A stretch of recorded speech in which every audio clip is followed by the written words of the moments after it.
Bonjour, good morning, good evening. Bonjour à tous. First, I have to apologize. My throat is a bit dry, so I have some pure medicine, water. It's all I need from time to time to talk with you. I am really happy to be with you today, to visiting you. We work in Taipei most of the time, but every time we have the opportunity to visit other places of Taiwan, it's always good for us to meet with people, with you students. I am ready to make a small presentation from our country, France, but I think it's less interesting if I am the only one to talk, and it's more interesting, I think, for me, for you too, I hope, if you ask questions and if we can exchange questions and even remarks, having a real discussion for us. You may know that for us, French people, debating is a part of our DNA. We need to discuss all the time.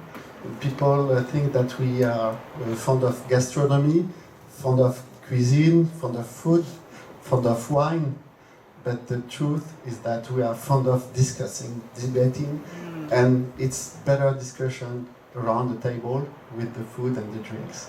That's the secret. That's the secret. Well, we are a big number of people, and I'm really happy to have such a big audience. That's a very great honor, making to be and to us, to the French team in Taipei. And my two colleagues, David Kibler and Muriel Schmidt, who are accompanying me, and Muriel organized the visit with you. Thank you, Padre, for welcoming us. Merci, Monsieur le Président. Thank you, the President Chairman, for welcoming us here today. So we start. We have a little less than an hour. That's it. 50 minutes. Okay. 45 minutes. Okay. So let's try. The idea, maybe if we can reduce the light. Or I don't know if you can see. It's just a group of 5 pictures I will show you and comment for you. And the idea is to have 2 pictures going together, so that means 10 at the whole, which are showing some ideas of France. So I will not show you pictures of fashion model or perfume or things like this, because this is what is associated to the French culture usually, but something more interesting for students, I hope, and especially students in social sciences. So this picture, you know probably this building, it's Notre Dame, the cathedral in Paris. You know that it was partially destroyed by a fire 18 months ago.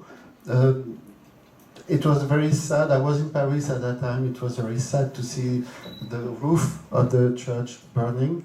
But it's not so sad, and the journalists, they always forgot to say that an old building like this, a church so big, so important, actually it's never ending.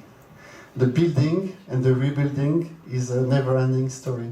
So the fact that we have to renew the roof, to change the roof, is part of the story. Actually, other part of the church, they look very, very old, but it's only dating from 19th century. For us, it's new. So the fact that we have to work again to make this huge church the most important church in France, to renew it, for me personally, I think it's just another step, another part of this story of this old building, which is accompanying us, the French nation, since centuries and centuries. Actually, since the 12th centuries. It's starting 800 years ago. And this picture, the picture is dating from the 19th century, but it's representing a king of France, Louis the Ninth, like 8, 9, 10. He was the ninth king of France called Louis, but he's saint because in his behavior as a Christian, as a Catholic, he was considered as one of the most a good king in France and very much religious. Actually, he spent so many time for the religion, in crusade, in praying, etc., that the real boss was his mother. His mother was Blanche de Castille. She was Spanish. Yes, she was. And she was ruling the kingdom at that time. And it's at the same time.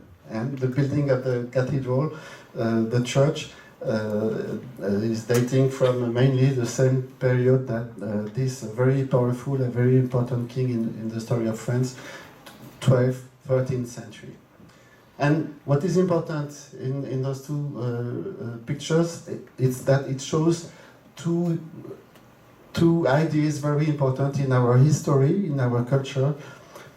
The religious aspect, which is of course a very important part of our culture, and the power of the church in our history, and the king. And as I mentioned, this king especially was very much religious and respectful for the church, but at the same time, what is he doing? He's acting as a king. He has the crown and the stick. He's under a tree, very famous in the French legend. He's the king who is in charge of justice. He's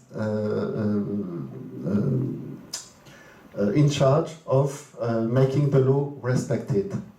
So it's very ancient time, 8th century ago, but even at that time, even when the king was very much religious, in France there was a huge difference between what belongs to the church, to the soul, to the belief, and what belonged to the state, to the rule of the society, to the justice. It was a division. And today, maybe you know that we have discussions in Europe and in France around the place of religions in the society, in the community. And we still have in France this belief that what belongs to the religion belongs to your inner side and must be protected as such. Freedom of the religion, freedom of thought, freedom of behavior. This is for the person, and this is what is public. The law, today, like in France, like in Taiwan, the law is democracy, is voting, is choosing the president, the government, or the mayor. So this division, this separation, which is not a contradiction. That king was very much religious, as I mentioned, but it was, being a king was different job than going to the church, even for him. And even for us, in France, this separation is very important in our ideology. Second picture, another king. Same family. This is what we call the miracle of the royal family in France. It ended tragically because the last king lost his head, as you know, Louis XVI. But from the 19th or 10th century to the revolutions, it was one single family who, in direct line or indirect line, were kings of France. And this is the only kingdom in all Europe. In Great Britain, today you have different families who are king and queens of Great Britain. Germany the same. Spain, the Bourbon, descendant from this king. But in France it was one single family, Louis XIV, the Great, supposed to be the great king. He ruled between the end of the 17th century and beginning of 18th century, 300 years ago. And this picture, he was the man who said, "L'État, c'est moi." That means, the state, I am the state. And this is what shows the picture. His power, he was the stronger king in Europe at his time. Very rich, he's the one who built Versailles. Very powerful, a lot of artists working for him. And you know, you see, he's dressed like an idol, like a god. It's very shiny, very, a little bit ridiculous today, but showing a very strong image of the king. L'État c'est moi. He is the king. He is the state. But at the same time, this is another painting. The two paintings are from famous painters in France, Latour. Latour is known because during the 17th century, he chose to paint another part of the society, poor people, peasants. Could be pictures of the peasants or sometimes pictures of religious personalities. For example, there's a very famous painting of Marie-Madeleine, who is very important in the story of Jesus.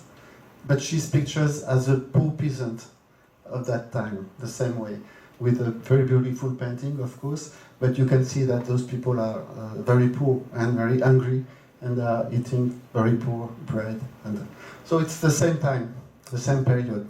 So this is to say that our history in France is known for being, and we are known for paying a lot of attention to our history, our culture, but we should not forget that there is always different sides,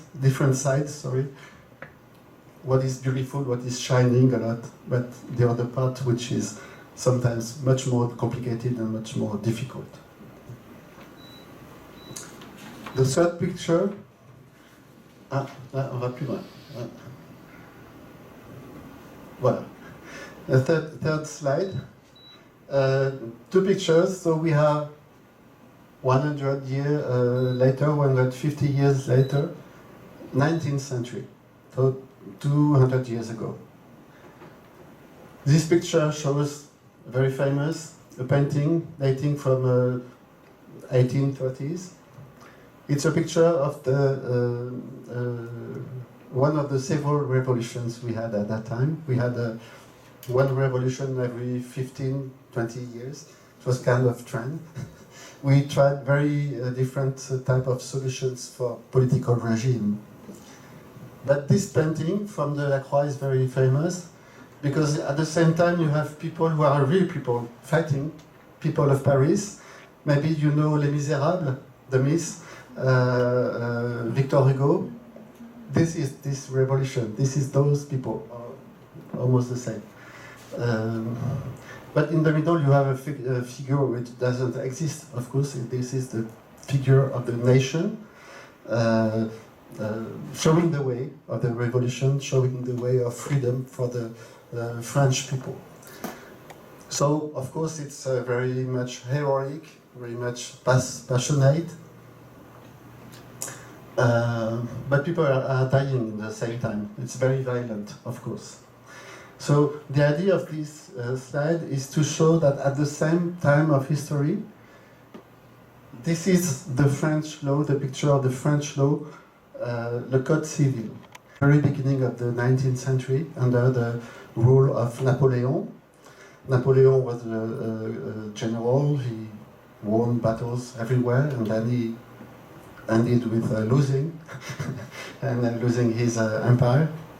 But this is one part of the story, which is connected with the revolutions.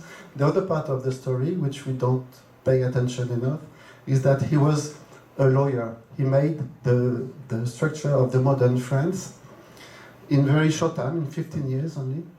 And by example, the Code Civil, it is the civil law, so it organizes the French life for what is the family rules, how a family is organized, what is your ownership, how to own a house or to sell it, etc.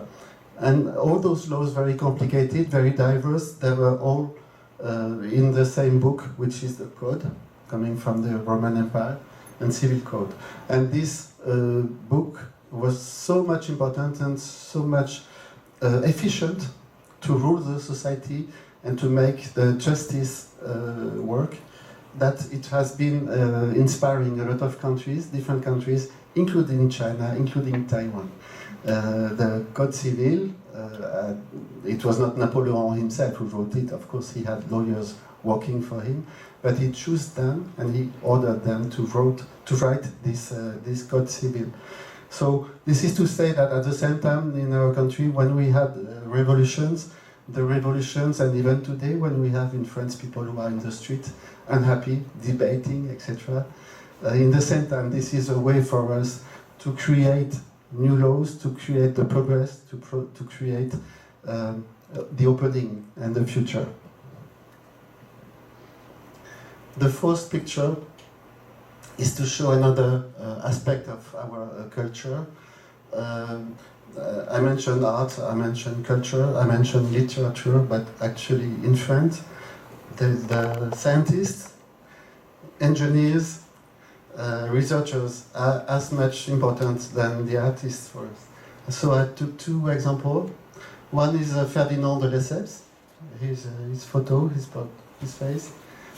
He was an engineer at the end of the second part of the 19th century, and he is known for two major work he organized. He imagined and he organized. One is the Canal of Panama, and the other one is the Canal of Suez. So today, on the 20th century, we all rely on international trade, and international trade is using the maritime roads, and those maritime roads are circulating around the continents, excepting in two places where you have a short way to cross the continent: the Canal de Panama between Northern and Southern America, and the Canal de Suez between Africa and Asia. And it was that man, French Ferdinand Lesseps. He was not the first one to have the idea of building those canals, but he was the one who was able to make it possible, to make it real and true. So this is one example. Another picture of that time, very well known, is Gustave Eiffel, who built the Tour Eiffel. But not only, actually his architecture made from iron has been used all around the world to build bridges, for example, and even to build the structures of towers, of buildings in modern time. And the other person I wanted to show there is a woman, Marie Curie. She was a scientist, so you have a date of the year of both and when she died. She was the only person, man or woman, who won the Nobel Prize twice. She won the first Nobel Prize with her husband, Pierre Curie, in physics, if I'm not wrong. And then after her husband died, she went on her researches on radium, on polonium, and that kind of time we were discovering the radioactivity. She was one of the first working on that. And she won her second Nobel Prize in physics. And she has a very French name, but actually she's not born French. She was born from Poland, Polish. And she came in France to study and to get married, and having a very famous family then, because her children were also scientists. And so the idea is not only to show a woman who 100 years ago was very much successful in sciences and research in France, but also this idea that being born abroad was not a question, because she chose to be French. She built her life in France, and so everybody forgot that she is born Poland, because she is French for us. And the fact that a lot of French people have a foreign origin, of course some people disagree. Personally, I come from a family of peasants in the southwest of France, in the Pyrenees, and at that time everybody was coming from the same village. So the idea that some member of the same family can be born in the next valley or in another city was impossible to imagine for people in my family 2 generations ago. But in the same time, even at that time, we were in a situation to welcome a lot of people from other countries, and to have them turning French. A lot of very well-known artists, writers, scientists, French ones. Actually, they are not born French. They became French by their own choice and because they were welcome. And this is a part of our history, to be a country open to the other culture. And giving to the other culture is receiving from the other culture. There is no sense in making barriers. And when you do that, this is death of the culture, in our view. So this is all what he's saying with this picture of Marie Curie. And the last one. We try to find some picture to illustrate the future for France. So I'm not really satisfied with it. It's not really easy, but there are two ideas. The first one is here is Europe, and the second one is here. It's our president, because he's very much having a very strong policy in favor of innovation and tech and technology. So we come back on this, but first Europe. I mentioned my family. I have two grandfathers. I had, of course, two grandfathers, and the father of my father was a peasant, a shepherd in the mountains in the Pyrenees. But as a young man, he was a soldier during the First World War. So he spent 4 years of his life and more, 5 years of his life as a soldier before he could get married and create a family. And two of his brothers died in the war, in the First World War. And then on the other side of my mother, my grandfather, father of my mother, he was an electrician. He was working in a small city on electricity machines, electric machines. And he was a prisoner as well, and a soldier first, during the Second World War.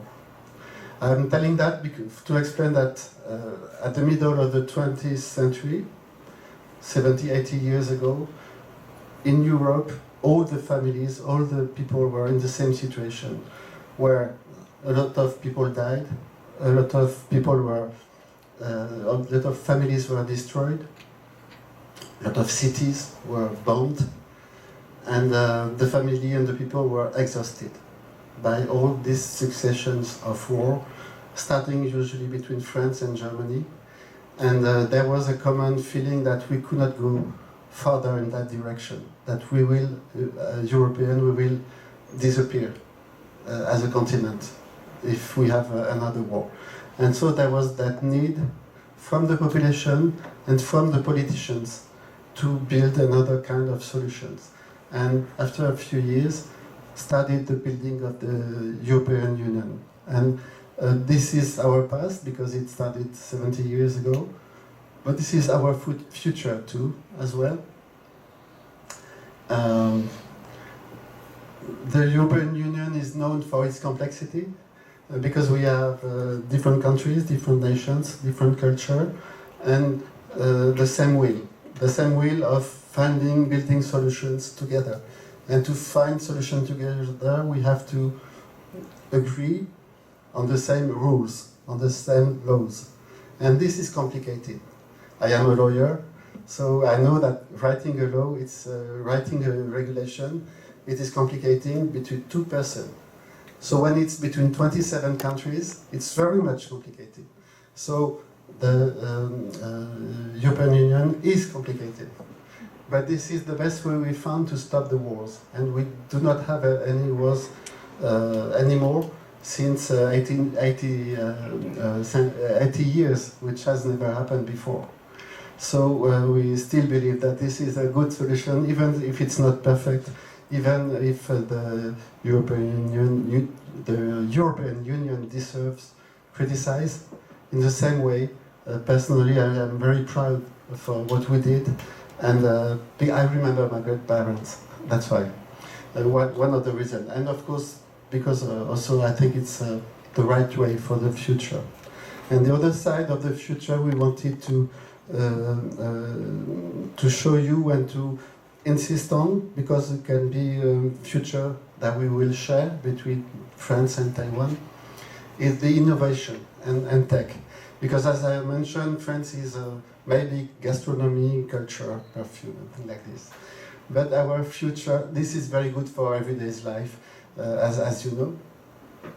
But what we need for the future is solutions to build a better world, more efficient, to fight the climate change, and to solve the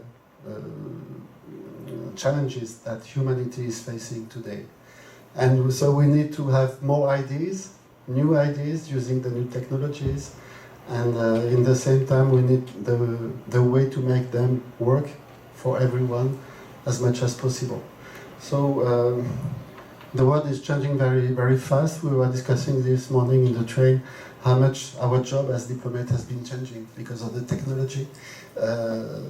So everything is changing. At the same time, I can say that human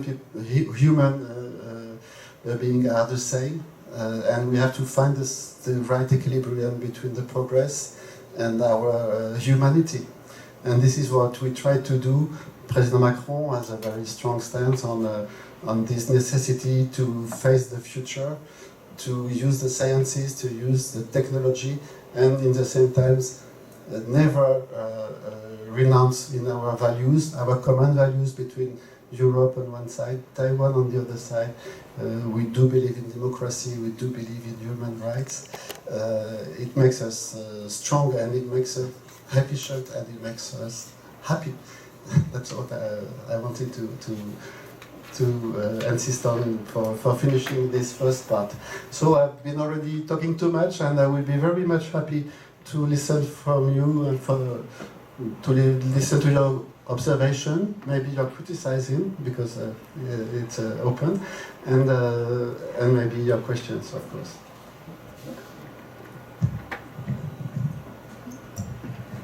Thank you so much, Mr. Casabon, for your presentation. It has been very vivid. We could really get in touch. At the beginning, it was like some topic strange, but at the end, it looks like we were there. Yeah. You really could lead us deeper and deeper and deeper, and we just come back to Taiwan. We have all these students who are interested, and it's open to questions. 有人要用中文也可以问，都可以。Please, there is here a student who want to talk. Yes. 可以先说一下你的细节，他几年级的名字。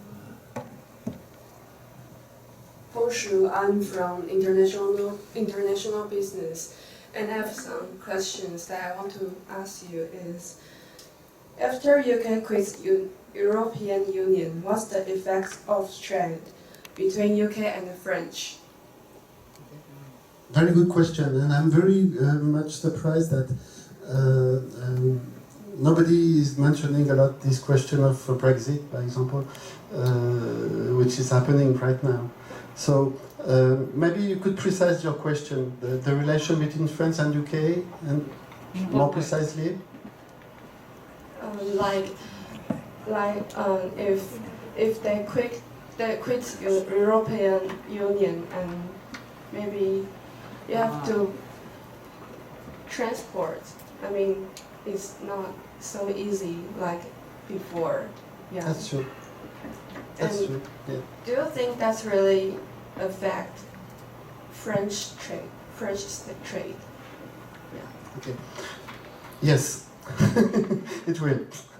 The question is how much, you see? So in general, the relation between UK and France, UK and Europe, it will change, inevitably. But in the same time, UK will always be in Europe, actually. So, and that will not change. We are neighbors. We share the same history between Europe and UK. We are friends. Actually, our cultures are very close.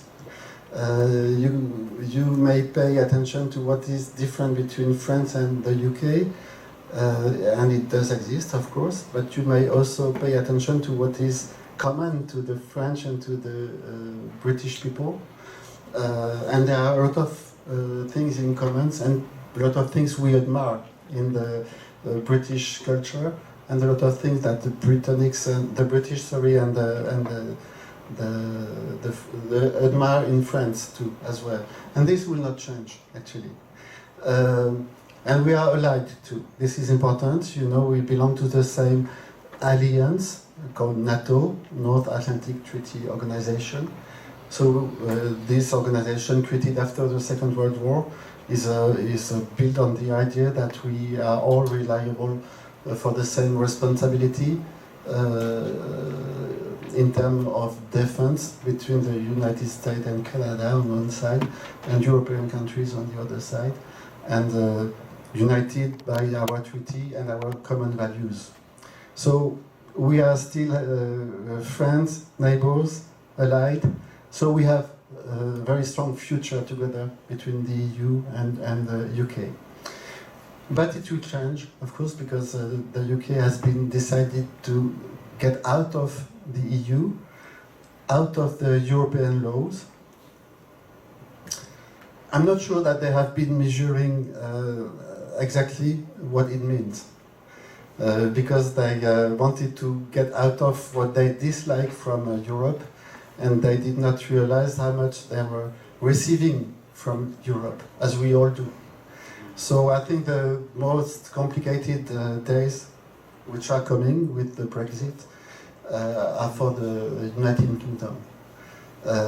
Very strangely for me, some politicians in London, they said that the British position was stronger in the negotiation, and that the EU will have to accept the decisions from London.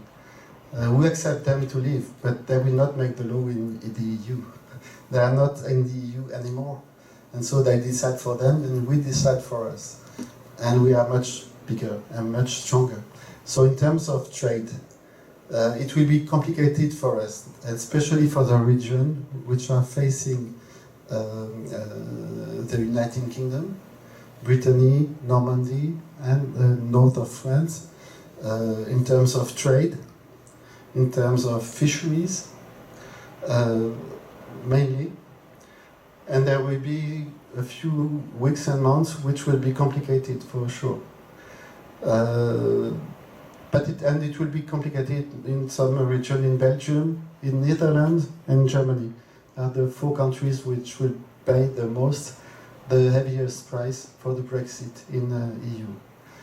But in the same time, it's only a few regions in the EU which will suffer, and we will find solutions. It will be much more complicated on the other side, in my view, for the British people, and we will see what will happen. Maybe the last thing I could say about the Brexit is that, yes, it will change, it will be different, and so sometimes it's complicated to imagine how it will work. But I am old enough to tell you that it will work. Maybe the British, they will regret the Brexit, or maybe not. Maybe they will find that they are better outside of the EU, but we will find the ways to go on, to find solutions, and to find a new equilibrium between the EU and the United Kingdom. So, by the way, because of the COVID, but not only, after 4 years of negotiations, nobody's speaking about the Brexit anymore. And it didn't start yet. So we will see what will happen, but this is not the end of the world.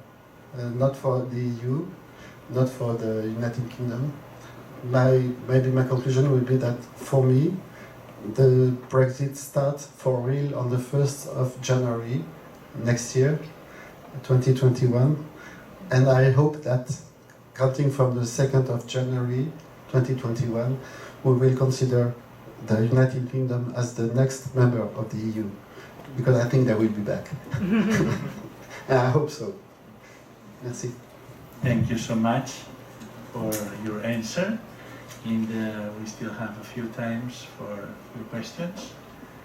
5 minutes, 10 minutes, yes, please, yeah. And you identify yourself. Bonjour, je m'appelle Roberto. J'ai une question. Je ne parle pas très bien français, mais je parle très bien anglais. Oui.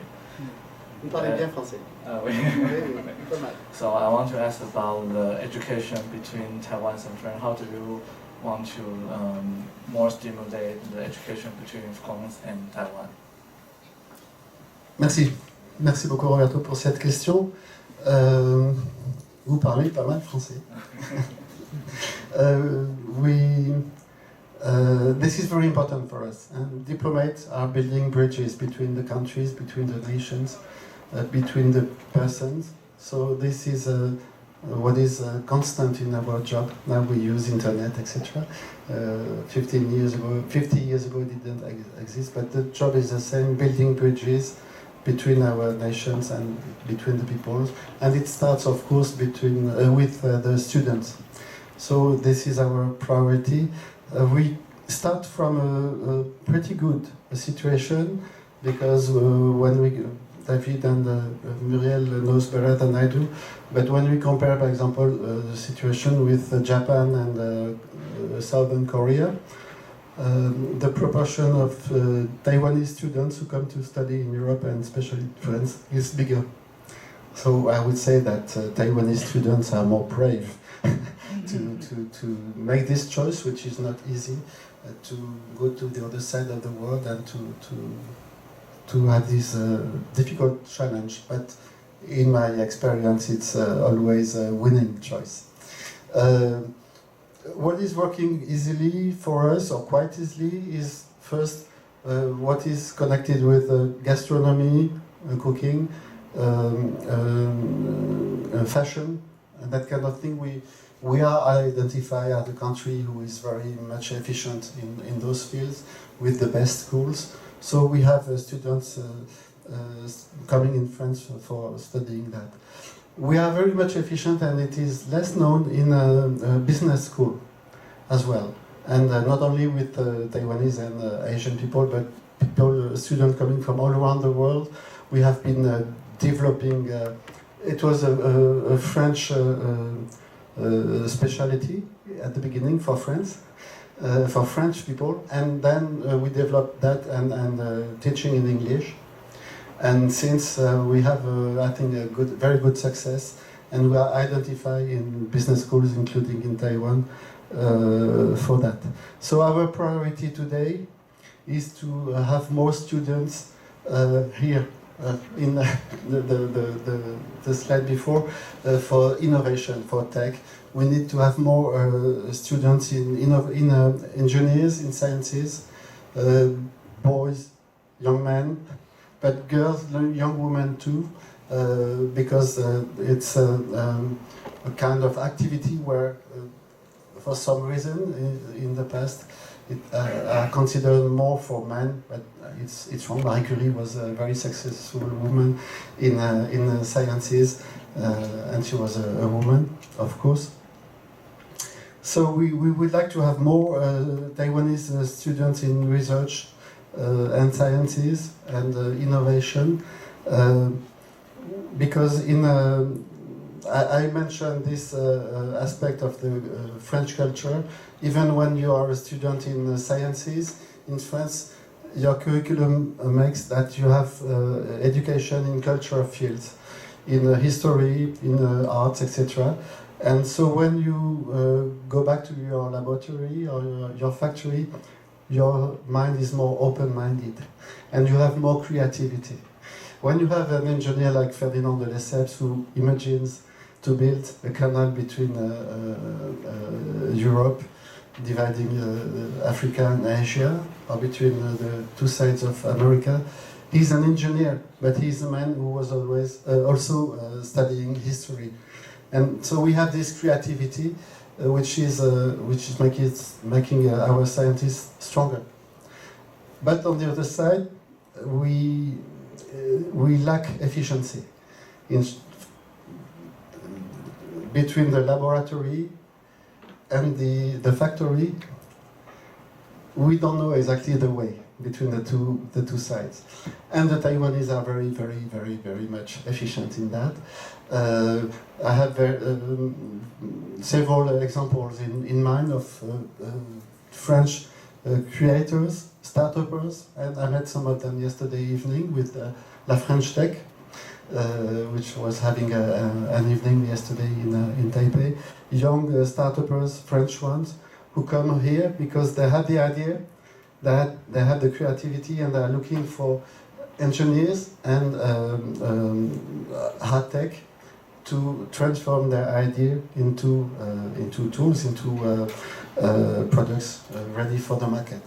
So this is what we are trying to do, to have more connection between France and Taiwan, to have people, universities, enterprises knowing each other better and building solutions together. This is what we are trying to do. Maybe, David, you want to add something on which way we want to